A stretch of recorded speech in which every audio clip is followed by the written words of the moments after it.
Dream by Sujan location ಅವರು cinema dream ಅಲ್ಲ, ನನ್ನ ಡ್ರೀಮ್ ಅಲ್ಲಿ ಬಂದಂತ ಕಥೆ ಇದು. ಸೊ ನಾನು ಮಲಗಿರ್ಬೇಕಾದ್ರೆ ನನ್ನ ಕನಸಲ್ಲಿ ಬಂದಂತ ಒಂದು ಕಥೆಯನ್ನ ಒಂದೊಂದೇ ಸಣ್ಣ ಸಣ್ಣದಾಗಿ ಹೆಣ್ಣು ಇದನ್ನ ಒಂದು ಇವತ್ತು ಟ್ರೈಲರ್ ರಿಲೀಸ್ ವರೆಗೂ ಬಂದಿದೆ. ನನ್ನ ಸಿನಿಮಾ ಬಗ್ಗೆ ನಾನು ಮಾತಾಡೋದಕ್ಕೆ ಯಾವುದೇ ಕಾರಣಕ್ಕೂ ಈ ಒಂದು ವೇದಿಕೆಯನ್ನ ನಾನು ಬಳಸ್ಕೊಳ್ಳೋದಿಲ್ಲ. ಯಾಕಂದ್ರೆ ನನ್ನ ಸಿನಿಮಾ ಬಗ್ಗೆ ನಾನು ಮಾತಾಡೋದು ತಪ್ಪಾಗುತ್ತೆ. ನಿಜವಾಗ್ಲೂ ನಾನು ಪ್ರಾಮಾಣಿಕವಾಗಿ ಮಾಡಿರುವಂತ ಕೆಲಸವನ್ನ ನೀವು ನೋಡಿ ಚೆನ್ನಾಗಿಲ್ಲ ಆಬ್ವಿಯಸ್ಲಿ. ಯಾಕಂದ್ರೆ ಸಿನಿಮಾದ ಒಂದು ಪ್ಲಸ್ ಪಾಯಿಂಟ್ ಹೋದೆ, ಮೈನಸ್ ಪಾಯಿಂಟ್ ಹೋದೆ.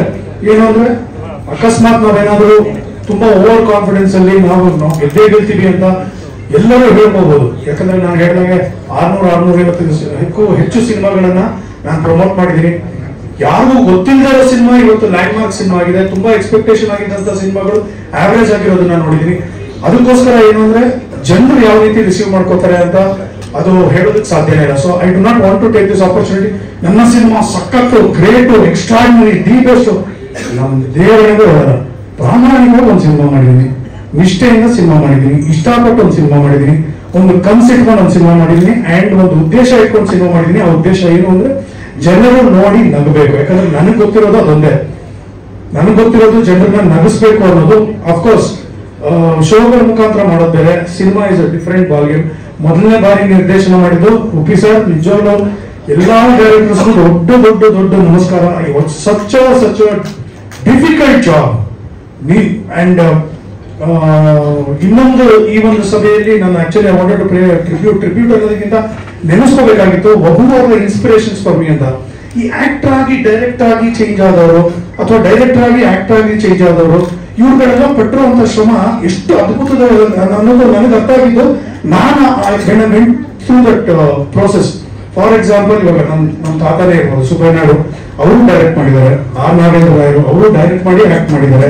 ಆಮೇಲೆ Pantulu, if I not wrong, ಆಮೇಲೆ ಕಾಶಿನಾಥ್ ಸರ್, ನೀವು, ಆಮೇಲೆ ನಮ್ಮ ರಿಷಬ್ ಇರ್ಬೋದು, ರಕ್ಷಿತ್ ಇರ್ಬೋದು, ಈ ಹಲವಾರು ಹೆಸರುಗಳಿದೆ. ಈ ತರ ರವಿಚಂದ್ರನ್, ಶಂಕರ್ನಾಗ್ ಅವರು, ರಮೇಶ್ ನಾನು ಹೇಳ್ತಾ ಇರೋದು it's a big name, big list of name. But ಆ ಪ್ರೋಸೆಸ್ ಇದೆಯಲ್ಲ, ಕೂತ್ಕೊಂಡು ಕತೆ ಮಾಡಿ ಅದಕ್ಕೆ ತಲೆ ಕೆಡಿಸ್ಕೊಂಡು ಅದನ್ನು ಮಾಡಿ ಮಾನಿಟರ್ ಮಾಡೋದು. ಓಕೆ, ಆಮೇಲೆ ಈ ಒಂದು ಸರ್ದಾರ್ ಗೆಟಪ್ ನೋಡಿದಿರಲ್ಲ, ಅದು ಡಿಸ್ಗೈಸ್ ಅಲ್ಲಿ ಇರ್ತೀನಿ ಸೆಕೆಂಡ್ ಹಾಫ್ ಅಲ್ಲಿ. ಸೊ ಅದು ಏನಂದ್ರೆ I am not use to that. ಅದು ಆಕ್ಚುಲಿ ಇಲ್ಲಿ ಬೆಂಗಳೂರಲ್ಲಿ ನೆಲೆಸಿರುವಂತ ಒಬ್ಬ ಪಂಜಾಬಿ ಹುಡುಗನ್ನ ಕರೆಸಿ ಆ ಪೇಟ ಏನಾಗುತ್ತೆ ಅಂತ, ಯೂಶಲಿ ಆ ಟರ್ಬನ್ ಕಟ್ಲಿಲ್ಲ ಅಂದ್ರೆ ತುಂಬಾ ಆಡ ಕಾಣುತ್ತೆ. ರೆಡಿಮೇಡ್ ಪೇಟ ಅಂದ್ರೆ ಟರ್ಬನ್ ಬರ್ತಲ್ಲ ಸರ್, ಅದು ತುಂಬಾ ಕೆಳದಾಗಿರುತ್ತೆ. So I make sure that I go through the process. ಇಲ್ಲ ಪ್ರತಿದಿನ ಬರೋ ನಾನು ಅಲ್ಸೂರ್ ಹತ್ರ ಇದೆಯಲ್ಲ ಗುರುದ್ವಾರ, ಸೊ ಅಲ್ಲಿರುವಂತ ಹುಡುಗ ಹಿ ಯೂಸ್ ಟು ಕಮ್, ಪ್ರತಿದಿನ ಬಂದು ಒಂದ್ 2 ಸಲ ತೆಗಿಯೋದು, ಕಟ್ಟೋದು. ಅದೇನಂದ್ರೆ ನಂಗೆ ಅಭ್ಯಾಸ ಎಲ್ಲ ಕೇಳಿಸಲ್ಲ, ಫೋನ್ ಬಂದ್ರೆ ಕೇಳಿಸಲ್ಲ, ಎಲ್ಲ ಮಾತಾಡೋದು. ಅದ್ರಲ್ಲಿ ಇನ್ನೊಂದೇನಂದ್ರೆ ಮಾನಿಟರ್ ನೋಡೋದು. ನಾನು ತೇಜು ನಿಲ್ಸೋದು, Teju is my co director. So Teju ನಿಲ್ಸೋದಲ್ಲಿ ಡೈಲಾಗ್ ನೋಡ್ಕೊಳ್ಳಿ, ನಾನು ಮೂವ್ಮೆಂಟ್ ನೋಡ್ಕೋತೀನಿ ಎಲ್ಲ ಅಂತ. ಸರಿ ಆಯ್ತು ಅಂತ ನನ್ನ ಮೂವ್ಮೆಂಟ್ ನೋಡ್ಕೊಂಡು ಎಲ್ಲ ಓಕೆನಾ ಮತ್ತೆ ಹೋಗೋದು. ನಾನಲ್ಲಿ ಹೋಗಿ ನಿಂತ್ಕೊಂಡು ಆಕ್ಟ್ ಮಾಡಿದ್ಮೇಲೆ ನಾನು ಕೇಳ್ತಾ ಇದ್ದಂತೆ ಎಲ್ಲ ಓಕೆನಾ ಡೈಲಾಗು ನನಗೆ ಗೊತ್ತಿಲ್ಲ, ಕೇಳಲ್ಲ ಸರ್, ಪ್ರಾಕ್ಟಿಕಲ್ ಆಗಿ ಕೇಳಲ್ಲ. ಸೊ ಈ ತರದೊಂದು ಪ್ರೋಸೆಸ್, ಈ ತರದೊಂದು ವಿಚಾರಗಳು, it is so fantastic. But ಒಂದು ನಾನೇ ಈ ಸಿನಿಮಾಗೆ ಯಾಕೆ ಡೈರೆಕ್ಟರ್ ಆಕ್ಟರ್ ಅಂತ ಕೇಳಬಹುದು. ನೀವು ಕೇಳ್ತಾ ಇದ್ದೀರಾ? ನಾನೇ ಯಾಕೆ ಆಕ್ಟಿಂಗ್ ಮಾಡ್ಬಿಟ್ಟು ಆರಾಮಾಗಿ ಇನ್ನೊಬ್ಬ ಹೀರೋನ ಹಾಕೊಂಡ್ ಮಾಡ್ಬೋದಲ್ಲ ಅಂತ. ಆದ್ರೆ ನನಗೆ ಕಾನ್ಫಿಡೆನ್ಸ್ ಇಲ್ಲ ಇನ್ನೊಬ್ಬ ಹೀರೋ ನನ್ನ ಮಾತು ಕೇಳ್ತಾನೆ ಅಂತ.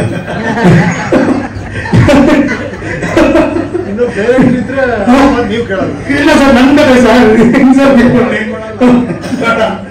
ನನಗೆ ಆಕ್ಚುಲಿ ಮಜಾ ಟಾಕೀಸ್ ಮಾಡಿದಾಗ ನನ್ನ ಫಸ್ಟ್ ಕಂಡೀಷನ್ ಹಾಕಿದ್ ಬರಮ್ ಅವ್ರಿಗೆ, ನೀವು ಈ ಒಂದು ಶೋವನ್ನ ನನಗೆ ಡೈರೆಕ್ಷನ್ ಕೊಟ್ರೆ ನಾನು ಮಾಡ್ತೀನಿ. Somebody is directing it, I will not, because ಆ ಕಾನ್ಸೆಪ್ಟ್ ನ ಕನ್ಸ್ಯೂಮ್ ಮಾಡ್ಕೊಳ್ಳೋದಕ್ಕಾಗಲ್ಲ, ನನಗೆ ಬಿಟ್ಬಿಡ್ಬೇಕು ಅಂತ. That was the condition. So ಈ ಸಿನಿಮಾಗೆ ನನಗೆ I was okay with another hero but not another director, because ಅಲ್ಪಗಳು ಕಿತ್ತಾಡೋದು, ನನಗಿಲ್ಲ ಈ ತರ ಬೇಕು ಅನ್ನೋದು, ಅದೆಲ್ಲ ಯಾವ್ದು ಬೇಡ ಅನ್ನೋದು. ಬಟ್ ಏನಕ್ಕೆ ಅಂದ್ರೆ I was very confident, because I know it was something new and stressful. But I did not want somebody else who ಅಕಸ್ಮಾತ್ ನನ್ನ ಮಾತು ಕೇಳಲಿಲ್ಲ ಅಂದ್ರೆ, ಅಥವಾ ಅವ್ರ ಇನ್ಪುಟ್ಸ್ ಕೊಟ್ಟು ನನ್ನ ಅದು ಯಾವ್ದು. But then I was very clear, ಇಲ್ಲ ನಾನು ಇದನ್ನ ಹಿಂಗ್ ಮಾಡ್ತೀನಿ, ಆಮೇಲೆ ನನಗೆ ಯಾವ ರಿಸ್ಟ್ರಿಕ್ಷನ್ಸ್ ಇರುತ್ತೆ, ಯಾವ ಪ್ರಾಬ್ಲಮ್ಗಳಿದೆ ಅದನ್ನ ನಾನೇ ಸಾಲ್ವ್ ಮಾಡ್ಕೋತೀನಿ ಅನ್ನೋ ಕಾನ್ಫಿಡೆನ್ಸ್ ಅಲ್ಲಿ ಈ GST ಯಾಕೆ ಅಂತ ನಾವು we came out with lot of ideas. ಏನು ಅಂದ್ರೆ ಏನಂತಾರೆ ಟೈಟಲ್ ಹೇಳಿದ ತಕ್ಷಣ ಒಂದು ಕ್ಯೂರಿಯಾಸಿಟಿ ಕ್ರಿಯೇಟ್ ಮಾಡಬೇಕು. And GST is a universal word, because ಇಂಡಿಯಾದಲ್ಲಿ ಇರೋರು, ಇಂಡಿಯಾ ಬಗ್ಗೆ ಗೊತ್ತಿರೋರಿಗೆ GST ಗೊತ್ತಿಲ್ಲ ಅಂತ ಹೇಳಕ್ಕಾಗಲ್ಲ. ಇನ್ನೊಂದು we wanted to do something like LPG ending with ghost. LP ಏನಾದ್ರು ಹುಡುಕಿ ಗೋಸ್ಟ್ ಸಿಗುತ್ತೆ ಅಂತ. LPG is also very easy, ಎಲ್ಲರಿಗೂ ಗೊತ್ತಾಗುತ್ತೆ LPG ಅಂತ. ನಾನು GST ಅಂತ ಬಂದಾಗ GST ಮಾಡೋಣ GST ಅಂತ ಕೂತ್ಕೊಂಡಾಗ ನಾನು ಬಂದಿದ್ದೆ ಗೋಸ್ಟ್ ಇನ್ ಟ್ರಬಲ್. ಯಾಕಂದ್ರೆ ಈ ಕಥೆ ಕರೆಕ್ಟ್ ಆಗಿತ್ತು. ಆಮೇಲೆ ಅದ್ರಲ್ಲೂ ಒಂದು ಇದು ಚೇಂಜ್ ಮಾಡೋ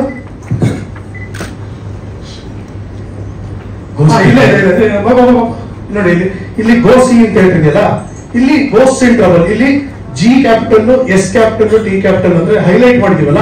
so this is the GST ಅನ್ನೋದು. ಅದು ಕ್ರಿಯೇಟಿವ್ ಲೀನಿಯನ್ಸ್ ಅಷ್ಟೇ ಅದು. But why did I change for go see ಅಂತ ಹೇಳಿದ್ರೆ ಅದೂ GST ಬರುತ್ತೆ. ಚೇಂಜ್ ಮಾಡೋ ನೆಕ್ಸ್ಟ್ ಸ್ಲೈಡ್ ನೋಡಿ. ಗೋ ಸಿ ಅಂತ ಹೇಳಿದ್ರು. ಏನು ಗೋ ಸಿ ಅಂತ ಹೇಳಿದ್ರೆ ನಾನು ಯಾವಾಗಲೂ ಹೇಳೋದು, ಕನ್ನಡ ಸಿನಿಮಾದ ಎಲ್ಲ ನಿಮ್ ಪ್ರೀತಿ ಇರುವಂತ ಸಿನಿಮಾಗಳ ಯಾವುದೇ ಇದ್ರು ದಯವಿಟ್ಟು ಗೋ ಸಿ ಅಂತ ಹೇಳಿದ್ರು ಸ್ಟಾಪ್ ಪೈರಸಿ ಅಂತ. ಕನ್ನಡ ಚಿತ್ರವನ್ನ ಚಿತ್ರಮಂದಿರದಲ್ಲೇ ನೋಡಿ ಅಂತ ನಾನು ಪ್ರತಿ ಸಲಿನೂ 10 ವರ್ಷದಿಂದ ಹೇಳ್ಕೊಂಡೆ. So go see in theatre. What should I see in theatre? Ghost in trouble. So ಈ ಗೋಸ್ಟ್ ಇನ್ ಟ್ರಬಲ್ ನಿಮ್ಗೆ ವಿಷಯ ಗೊತ್ತಾಗುತ್ತೆ ಏನೇನಿದೆ ಅಂತ. ನಾವು ಫಸ್ಟ್ ಎಡಿಟ್ ಮಾಡಿ ಸೆನ್ಸರ್ ಮಾಡ್ಬಿಡ್ತೀವಿ. 2 hours 25 minutes ಲೆಂತ್ ಇತ್ತು. ಸೊ ನಿರ್ದಾಕ್ಷಿಣ್ಯವಾಗಿ ಕೂತ್ಕೊಂಡು ಯೋಚನೆ ಮಾಡಿ, ಈ ಸಿನಿಮಾ ನಾನು ನನಗೋಸ್ಕರ ಮಾಡಿರೋದಲ್ಲ, ಜನರಿಗೋಸ್ಕರ ಅಂತ ಕೂತ್ಕೊಂಡು ಕಿತ್ತಾಡಿ, ಜಗಳಾಡಿ, ಡಿಬೇಟ್ ಮಾಡಿ, ಒಂದಷ್ಟು ರೈಟ್ ಆರ್ ರಾಂಗ್ ಡಿಸಿಷನ್ಸ್ ತಗೊಂಡು ಕ್ಲೀನ್ ಸಿನಿಮಾ, ಎಲ್ಲೂ ಬೋರ್ ಆಗಬಾರ್ದು. ಆಮೇಲೆ ಕಾಮಿಡಿ ಎಷ್ಟು ಕ್ರಿಸ್ಪ್ ಆಗಿರುತ್ತೆ ಅಷ್ಟೇ ಮಜಾ ಕೊಡುತ್ತೆ. ಯಾಕಂದ್ರೆ if you seen Charlie Chaplin series ಇರ್ಬೋದು, if you seen doctor Bean ಇರ್ಬೋದು, ಆಮೇಲೆ ನರಸಿಂಹರಾಜು ಅವರ ಬಿಟ್ಗಳು ನೋಡಿದ್ರೆ ಒಂದೊಂದು ಸೀನ್ಗಳು it was very very short and fast, crisp ಆಗಿರುತ್ತೆ. ಸೊ ಅದಕ್ಕೋಸ್ಕರ ಇದನ್ನ ನನ್ನ ತಲೆಯಲ್ಲಿ ಇಟ್ಕೊಂಡು ಒಂದಷ್ಟು ಮೊನೋಲಾಗ್ಸ್ ಇತ್ತು, ಇನ್ನೊಂದಷ್ಟು ಇನ್ಸರ್ಟ್ಸ್ ಇತ್ತು, ಇದನ್ನೆಲ್ಲ ತೆಗೆದುಹಾಕಿ ಈಗ ಸಿನಿಮಾ 2 ಗಂಟೆ 10 ನಿಮಿಷಕ್ಕೆ ತಗೊಂಡಿದೆ. 2 hours 10 minutes. First half 1 hour 5 minutes ಇದೆ, ಸೆಕೆಂಡ್ ಹಾಫ್ 1 hour 6 minutes ಇದೆ. ಸೊ ಈ ತರ ಒಂದು ಪ್ರಯತ್ನ ಪಟ್ಟಿರೋದು. ಅಂಡ್ ಥ್ಯಾಂಕ್ಸ್ ಟು ನಮ್ಮ Sunday, thank you so much. Because ಸತ್ಯವಾಗ್ಲೂ ಹೇಳ್ತೀನಿ, ಯಾವುದೇ ಕಾರಣಕ್ಕೂ ಒಂದು ಸಿನಿಮಾ ಕತೆ ಕೇಳಿಲ್ಲ, ಏನಿಲ್ಲ, ಕ್ಯಾಸ್ಟಿಂಗು ನಾನೇ ಮಾಡಿದೆ, ಅದರಲ್ಲೂ ಯಾವುದೋ ಒಂದು ಇದಿಲ್ಲ, ಇವ್ರು ಬೇಡ ಇವ್ರನ್ನ ಹಾಕೋ, ಇದು ಏನಿಲ್ಲ. ತುಂಬಾ ಚೆನ್ನಾಗಿ ಸಪೋರ್ಟ್ ಮಾಡೋದಕ್ಕೆ ಈ ಸಿನಿಮಾ ಇಷ್ಟು ಚೆನ್ನಾಗಿ ಬಂದಿರೋದು. And any particular reason? 2 ವರ್ಷ ಆಯ್ತಲ್ಲ ಸಿನಿಮಾ. ಬಹಳ ಮುಖ್ಯವಾಗಿ ಸರ್ ಇದರಲ್ಲಿ ರೋಟೋ ಅನ್ನೋದು ನಿಮ್ಗೆ ಗೊತ್ತಿಲ್ಲ ಆಬ್ವಿಯಸ್ಲಿ. ಸೊ ಆ ರೋಟೋ ಅನ್ನೋದು ಏನಂದ್ರೆ, ಆ ಟೆಕ್ನಾಲಜಿ ಹೆಂಗೆ ಅಂದ್ರೆ, ಒಂದು ದಿನದಲ್ಲಿ ಒಂದು 30 ಸೆಕೆಂಡ್ ಇಂದ ಒಂದು 50 ಸೆಕೆಂಡ್ 60 ಸೆಕೆಂಡ್ ಒಂದು ದಿನಕ್ಕೆ ಮಾಡಬಹುದು ಆ ರೋಟೋನ. ಅದ್ರಲ್ಲಿ ಏನಂದ್ರೆ ಒಂದು ವಿಶೇಷತೆ ನೀವು ನೋಡಿದಾಗ, ಈ ಸಿನಿಮಾದಲ್ಲಿ ಇರುವಂತಹ ಅಷ್ಟು ಲೈವ್ ಕ್ಯಾರೆಕ್ಟರ್ಸ್ ಅಂದ್ರೆ ಬದುಕಿರುವಂತವರೆಲ್ಲ ನಾರ್ಮಲ್ ಕಲರ್ ಪಿಕ್ಚರ್ ಅಲ್ಲಿ ಇರ್ತಾರೆ. ಬಟ್ ಇರುವಂತಹ ಬೇರೆ ಗೋಸ್ಟ್ ಗಳು ಏನಿರ್ತಾರೆ ಅವ್ರು ಕಂಪ್ಲೀಟ್ ಒಂದು ಸೇಪಿಯಾ ಮೋಡಲ್ಲಿ ಇರ್ತಾರೆ. ಅಂದ್ರೆ ಕಂಪ್ಲೀಟ್ ಗೊತ್ತಾಗುತ್ತೆ ನಿಮ್ಗೆ ಆ ಒಂದು ಫ್ರೇಮ್ ಅಲ್ಲಿ ನೋಡಿದ್ರೆ ಯಾರು ಲೈವ್ ಯಾರು ದೇವ್ಗಳು ಅನ್ನೋದನ್ನ ಗೊತ್ತಾಗುತ್ತೆ. So for the first time I think I don't know ಇದು ಅಟೆಂಡ್ ಮಾಡಿದಾರೆ ರೋಟೋ ಬಳಸಿದ್ದಾರೆ ಬೇರೆ ಬೇರೆ ಸಿನಿಮಾದಲ್ಲಿ. ಬಟ್ ಒಂದು ಸಿನಿಮಾದಲ್ಲಿ 70 ನಿಮಿಷ ರೋಟೋ ಮಾಡಿರೋದು ಐ ಡೋಂಟ್ ನೋ, ನಾನು ಹೋಗಿಲ್ಲ ಮಾಡಿಲ್ಲ ಅಂತ. ಆಮೇಲೆ ಕಂಪ್ಲೀಟ್ ಸಿನಿಮಾದಲ್ಲಿ ಆ ದೇವುಗಳನ್ನ ಅದೇ ರೀತಿಯಲ್ಲಿ ತೋರಿಸ್ಬೇಕು, ಆ ಒಂದು ಡಿಫ್ರೆನ್ಸಿಯೇಷನ್ ನಾವು ಕ್ಯಾರಿ ಮಾಡ್ಬೇಕು ಅಂದ್ಬಿಟ್ಟು ರೋಟೋ ಮಾಡಿರೋದು. ದಟ್ ಹೇಳಿದಾಗೆ ಒಂದು ದಿನಕ್ಕೆ 10 ನಿಮಿಷ ಅಂದ್ರೆ 70 ನಿಮಿಷ. ಅಂಡ್ ಇನ್ನೊಂದೇನಂದ್ರೆ always there are some corrections. ಒಂದು ಇಂಡೋರ್ ಅಲ್ಲಿ ಒಂದು ರೋಟೋ ಫೀಲ್ ಕೊಟ್ಟಿರ್ತೀವಿ, ಔಟ್ಡೋರ್ ಅಲ್ಲಿ ಕೊಟ್ಟಿರ್ತೀವಿ, ಇದು ಗ್ರೀನ್ ಮ್ಯಾಟ್ ಮಾಡುವಂತ ರೋಟೋ ಅಲ್ಲ. ಸೊ ಹಾಗಾಗಿ it's even more difficult sir. Background match ಮಾಡ್ಕೊಂಡು ಮರ್ಜ್ ಆಗುತ್ತೆ, ಒಂದು ಇದು ಏನಂತಾರೆ ಫ್ಯೂಮ್ ತರ ಬರೋದು, ಈ ತರದೆಲ್ಲ there is technically a lot of problems, but that took time. That took a lot of time. Of course, ನಮ್ಮ ಶೂಟಿಂಗ್ ಪ್ರೋಸೆಸ್ ಸ್ವಲ್ಪ ಬಿಟ್ಸ್ ಅಂಡ್ ಪೀಸಸ್ ಅಲ್ಲಿ ಇದಕ್ಕೆ ಸೆಟ್ ಹಾಕಬೇಕಾಗಿತ್ತು, ಅದು ಇವೆಲ್ಲ. ಅಂಡ್ ಹೇಳಿದಾಗೆ ತುಂಬಾ ದೊಡ್ಡ ತಾರಾ ಬಳಗ ನಮ್ಮದ್ರಲ್ಲಿ, ಒಂದು 30-40 ಜನ ಮೇಲಿದ್ದಾರೆ. ಸೆಕೆಂಡ್ ಹಾಫ್ ಅಲ್ಲಂತೂ ಒಂಥರ ಎಲ್ಲರೂ ಒಟ್ಟಿಗೆ ಇರ್ತೀವಿ. 40 minutes ಅಲ್ಲ ಹತ್ರ ಕ್ಲೈಮ್ಯಾಕ್ಸ್. ನನ್ಗೆಲ್ಲರೂ ಹೇಳಿದ್ರು ಕ್ಲೈಮ್ಯಾಕ್ಸ್ 20 ನಿಮಿಷ ಸೂಪರ್ ಅಂದ್ರು. ನಾನು ಅಂದ್ರೆ ಅದು 40 ನಿಮಿಷ 20 ನಿಮಿಷ ಅಲ್ಲ.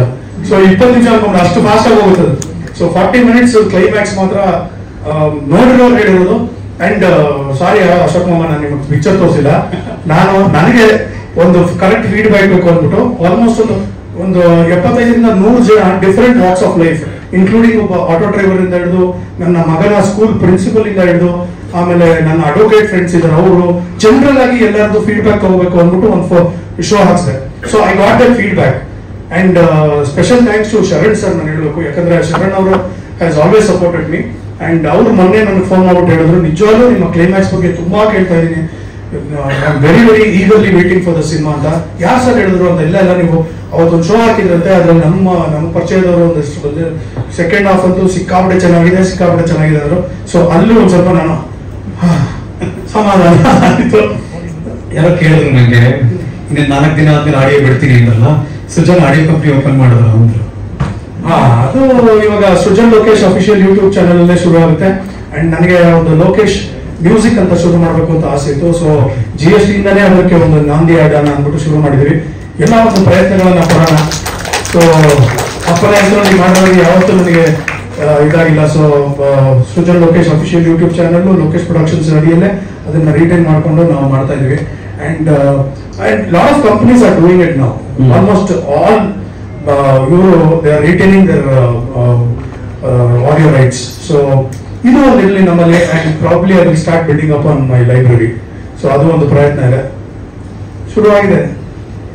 ನಾನು ಅದೇ ತುಂಬಾ ಕುತೂಹಲ ಇಟ್ಟಿದ್ದೀನಿ. ಒಂದು ಕ್ಲೈಮ್ಯಾಕ್ಸ್ ಅಲ್ಲಿ ಇವತ್ತು ಏನೊಂದು ಸ್ಪೆಷಲ್ ಇದೆ ಅಂತ ತುಂಬಾ ಜನ ವಿಶ್ ಮಾಡ್ತಾರೆ ಓಪಿ ಸರ್ ಸುಜನ್ಗೆ. ಈ ಫಸ್ಟ್ ಡೆಬ್ಯೂ ಡೈರೆಕ್ಷನ್ ಮಾಡ್ತಿದ್ದಾರೆ.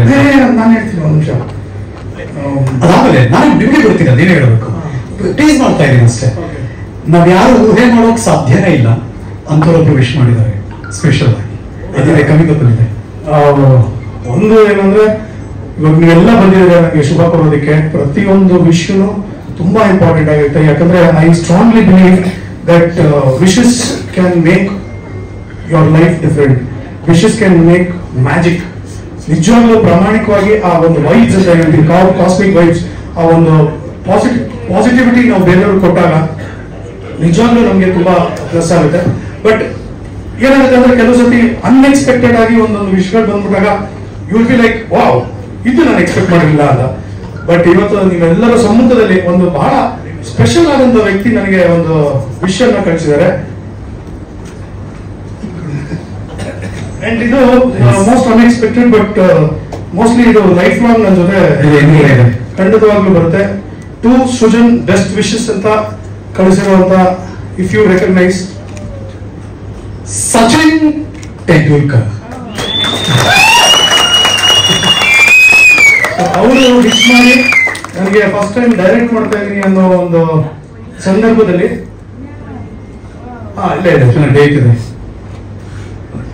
27/11/23 ಅಲ್ಲಿ ಕೊಟ್ಟಿದ್ದು. I was shooting, actually climax shooting ಮಾಡ್ತಿರ್ಬೇಕಾದ್ರೆ, thanks to my friend Akshata, she took the effort. Akshata ಒಂದ್ಸರಿ ನಿಂತ್ಕೊಳ್ಳಿ.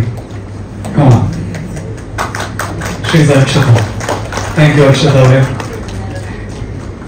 ಆಕೆ ಆಕ್ಚುಲಿ ಸಚಿನ್ ಆಮೇಲೆ ಅಂಬಾನಿ ಅವರ ಮಕ್ಕಳ teacher. She was in Bombay.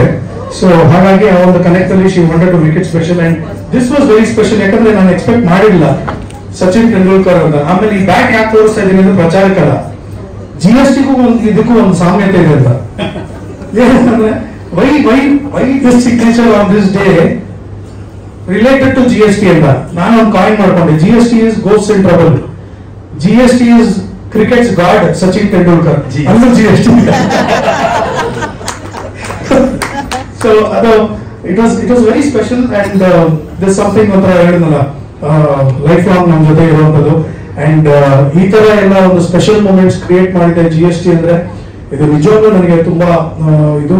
And ನಾನು ಎಲ್ಲ ನನ್ನ ಪತ್ರಕರ್ತರ ಮಾಧ್ಯಮದವರು ಹಾಗೂ ನನ್ನ ಸ್ನೇಹಿತರ ಮುಖಾಂತರ ನಾನು ಜನರು ಕೇಳೋದು, I understand there is lot of stress, there is lot of problems. ಒಂದು ಸಿನಿಮಾ ಬಂದು ನೋಡೋದು ಅಷ್ಟು ಈಸಿ ಅಲ್ಲ, ನನ್ಗೆ ಅರ್ಥ ಆಗುತ್ತೆ. ಯಾಕಂದ್ರೆ ತುಂಬಾ ಹಣಗಳು ಇನ್ವಾಲ್ವ್ ಆಗಿರುತ್ತೆ. And there is lot of efforts. ಇವತ್ತಿನ ಬೆಂಗಳೂರಿನ ಟ್ರಾಫಿಕ್ ಅಲ್ಲಿ ಬಂದು ನಾವು ಒಂದು ಸಿನಿಮಾ ಮಾಲ್ ಕೂತ್ಕೊಂಡು ಒಂದು ಸಿನಿಮಾ ನೋಡಿ ಹೋಗ್ತೀವಿ ಅಂದ್ರೆ it is not a small thing. I understand, but also remember, making a cinema is also not a small thing. ದಯವಿಟ್ಟು ಒಂದು ಎಫರ್ಟ್ಸ್ ಹಾಕಿ. ನೀವು ನಾನು ಹೇಳೋದು, ಇಡೀ ಫ್ಯಾಮಿಲಿ ಬಂದು ನೋಡೋಕ್ಕಾಗಿಲ್ವಾ, ಫಸ್ಟ್ ನೀವು ಬಂದು ನೋಡಿ, ನಿಮ್ಗೆ ಇಷ್ಟ ಆಗ್ಬೋದು, ಇಷ್ಟ ಆದಾಗ ನಿಮ್ಮ ಫ್ಯಾಮಿಲಿಗೆ ಹೇಳ್ಬೋದು. ಬಟ್ ನಾನು ಏನ್ ಹೇಳೋದು ಅಂದ್ರೆ, ಈ ಒಂದು ಕಾನ್ಸೆಪ್ಟ್ ಏನಿದೆಯಲ್ಲ, ಇದು ವ್ಯಾವಹಾರಿಕವಾಗಿ ಸರಿ ಇರ್ಬೋದು, ಬಟ್ ಮಾರಲಿ ಎಲ್ಲೋ ಒಂದ್ ಕಡೆ ಎಷ್ಟು ಸರಿ ಎಷ್ಟು ಸರಿ ಇಲ್ಲ ಅನ್ನೋದ್ರ ಬಗ್ಗೆ ಮಾತಾಡೋಷ್ಟು ದೊಡ್ಡವರಲ್ಲ ನಾನು. ಈ OTT-ಲಿ ನಾವು ವ್ಯಾವಹಾರಿಕವಾಗಿ ನಾವು ಅದನ್ನ ಕೊಡ್ಬೇಕಾಗುತ್ತೆ, ಅವ್ರು ಟೆಲಿಕಾಸ್ಟ್ ಮಾಡ್ಬೇಕಾಗುತ್ತೆ, ಎವ್ರಿಥಿಂಗ್ ಇಸ್ ಫೈನ್. ಬಟ್ ನಾನು ಹೇಳೋದು, ಆ ಪೀರಿಯಡ್ ಆಫ್ 1 or 2 weeks ಇದೆಯಲ್ಲ, ಎಸ್ಪೆಷಲಿ 1 week ಒಂದು ಸಿನಿಮಾ ಬದುಕೋದಕ್ಕೆ ಅಥವಾ ಅದೆಲ್ಲೋ ಒಂದ್ ಕಡೆ ಗುಂಪಲ್ಲಿ ಗೋವಿಂದ ಆಗಿ ಕಳೆದೋಗುತ್ತೆ. ಆ ಒಂದು ಪೀರಿಯಡ್, ಒಂದು ವಾರ ಇದೆಯಲ್ಲ, ದಯವಿಟ್ಟು ಮೇಕ್ ಎನ್ ಎಫರ್ಟ್.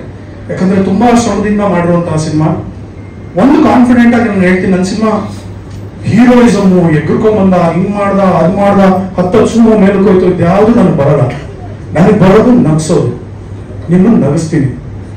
ಫ್ಯಾಮಿಲಿ ಸಮೇತ ನನ್ನ ಮಗ ಮಾಡಿದ್ದಾನೆ ಅಂದ್ರೆ ನನ್ನ ಮಗನ ವಯಸ್ಸಿನ ಮಕ್ಕಳು ಎಲ್ಲರೂ ಫ್ಯಾಮಿಲಿ ಜೊತೆ ಖಂಡಿತವಾಗ್ಲೂ 2 ಗಂಟೆ ಕಾಲ ನಿಜವಾಗ್ಲೂ ಮಾಡ್ತೀರಾ, ಎಂಜಾಯ್ ಮಾಡ್ತೀರಾ. This is my promise. Maybe some people will like it, some people will not like it. That is universal. ಎಲ್ಲದನ್ನು ನಾವು ಗ್ರೇಟ್ ಅಂತ ಹೇಳೋದಕ್ಕಾಗಲ್ಲ. ಬಟ್ ನನ್ನ ಎಫರ್ಟ್ಸ್ಗೆ ನೀವು ಬಂದು ಸಿನಿಮಾ ನೋಡಿ, ಆಮೇಲೆ OTT ಮನೇಲಿ ನೋಡೋದು. ಆಮೇಲೆ ಇನ್ನೊಂದು ಹೇಳ್ತೀನಿ, ಕೇಳಿಸ್ಕೊಳ್ಳಿ. ಇದೇ ಟ್ರೈಲರ್ ನೀವು ಮೊಬೈಲಲ್ಲಿ ನೋಡಿ, ನಿಮಗೆ ಬೇರೆ ಫೀಲ್ ಇರುತ್ತೆ. ಈ ಫೀಲಲ್ಲಿ ನೋಡಿದಾಗಲೇ ಬೇರೆ ಇದಿರುತ್ತೆ. And laughter is contagious. ಪಕ್ಕದಲ್ಲಿ ಕೂತ್ಕೊಂಡು ನೀವು ಇಷ್ಟು ಜನ ನೋಡಿದಾಗಲೇ ಆ ಒಂದು ಇದಕ್ಕೆ ಏನಂತಾರೆ, ನಮ್ಮ ಒಂದು ಸಿನಿಮಾಗೆ, ಕಾಮಿಡಿಗೆ ಒಂದು ನಿಜವಾದ ಅರ್ಥ ಬರೋದಕ್ಕೆ ಸಾಧ್ಯ ಆಗೋದು. Otherwise it is impossible. And ಇವತ್ತು ನಿಮ್ಮೆಲ್ಲರ ಸಮ್ಮುಖದಲ್ಲಿ ನನ್ನ ತಂದೆಯೂ ಸಾಕ್ಷಿಯಾಗಿದ್ದಾರೆ. GST 28ಕ್ಕೆ ನಾವು ಖಂಡಿತವಾಗ್ಲೂ ನಿಮ್ಮ ಒಂದು ಆಶೀರ್ವಾದ ಬೇಕು ಅಂತ ಕೇಳ್ಕೊತಾ ಇದ್ದೀನಿ. ನನ್ನ ಸಿನಿಮಾ GST ನಿಮ್ಮನ್ನ ನಗಿಸೋದ್ರಲ್ಲಿ ಯಾವುದೇ ಡೌಟ್ ಇಲ್ಲ.